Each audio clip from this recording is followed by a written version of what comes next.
Yeah, he's had them on the whole night. Should have been paying attention. Well, hello. Good evening, everyone. We are the Smothers Brothers. No, I'm sorry, everyone. We are not the Smothers Brothers. I'm Luke. This is Bruce.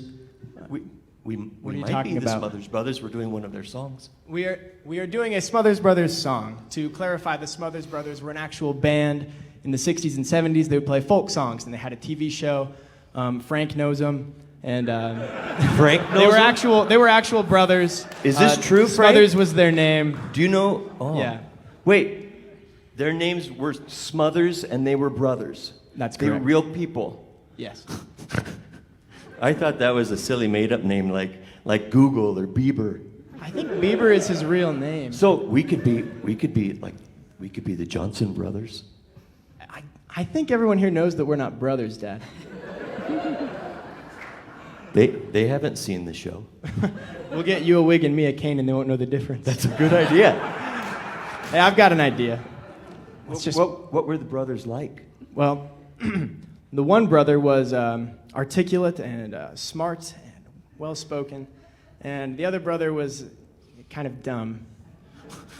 I'm sorry, you've got to play the dumb one this time, Luke. Well, we all have to make sacrifices for the variety of the show, I suppose. Okay, here we I've go. got an idea. Let's just play the song. All right, here we go. All right.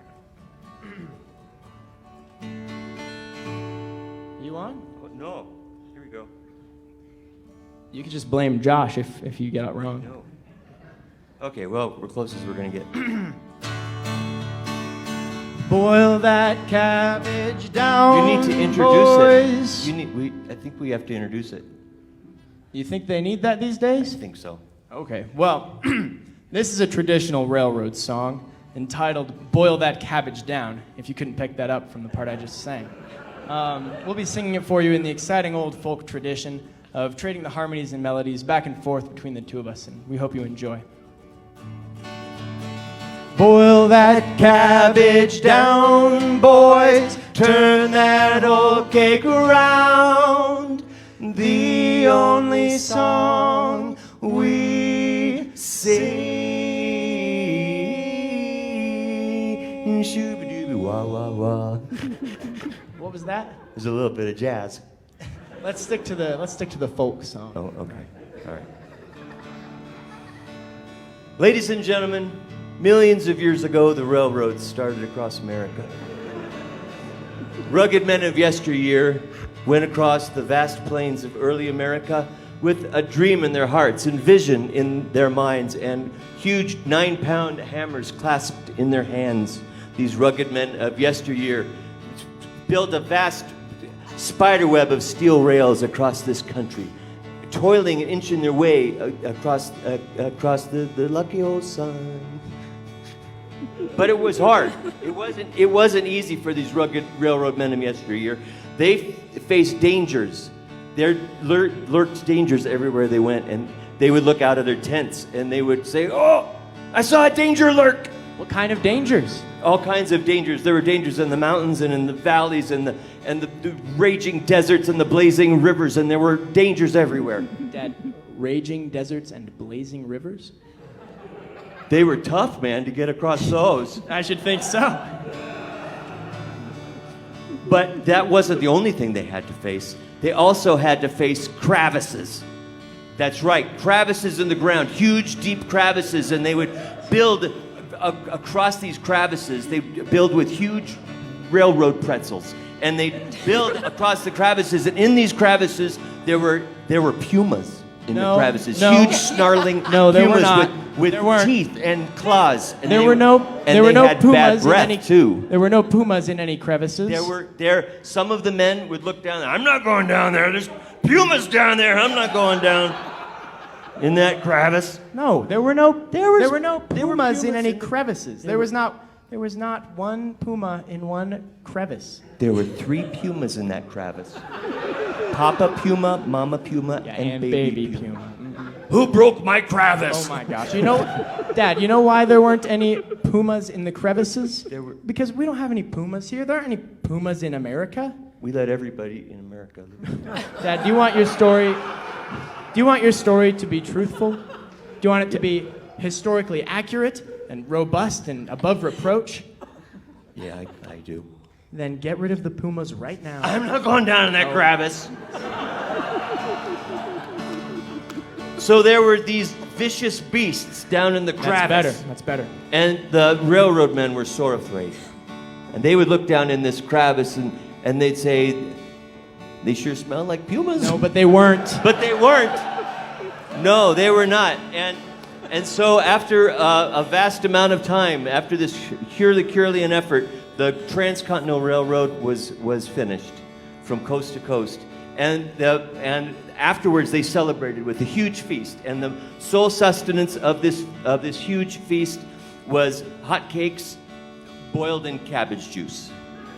Big pancakes boiled in a steaming, bubbling pot of cabbage juice for several hours. Yeah. And then they'd eat it. Gross. Well, hot cakes and cabbage juice, the guys all think they're swell. But every time I taste the stuff, I always feel like blah. Boil that cabbage down, boys, turn that oat cake round. The only song I ever did sing was boil that cabbage down. Take it, Luke. Boil that cabbage down, boys, turn that oat cake round. The only song I ever did sing was boil that cabbage down. Boil that cabbage down, boys, turn that oat cake round. The only song I ever did sing was boil that cabbage down. Take it, Dad. Take it, Dad. Dad, take it. Take it. Stop. Boil that cabbage down, boys, turn that oat. Are you done?